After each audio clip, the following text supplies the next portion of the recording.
આપણા આ સમાજને સીધો કાળિયા ઠાકર હારે વ્યવહાર છે. અને આમ તો ભગવાન શ્રી કૃષ્ણ તમારા ભાણેજ કહેવાય છે.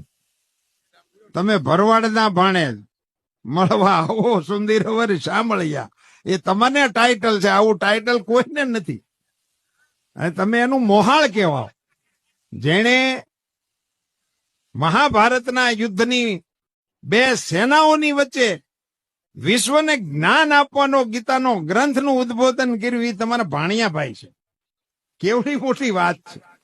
એનું જે નામ છે ગિરધારી, એ પણ આપને બધાને ખબર છે કે જયારે ગિરિરાજજીને તોડ્યા, વરસાદ ખૂબ હતો ને ગોકુળના ગોપ ગોવાળો ગાયોને પાણીના વાસઠમાંથી બસાવવા હાટું થઈને હવે ભગવાન કૃષ્ણને તો આ પહાડ તોડવો છું તો બ્રહ્માંડને તોડી શકે, પણ એમણે પહાડને તોડ્યો ત્યારે એણે ભરવાડોને એવી નાની મોટી ગોવાળોને એક વાત કરી હતી કે તમે બધા લાકડીને ટેકો કરો. અટાણ મારું આ લાકડી સ્વાગત કર્યું એટલે યાદ આવ્યું.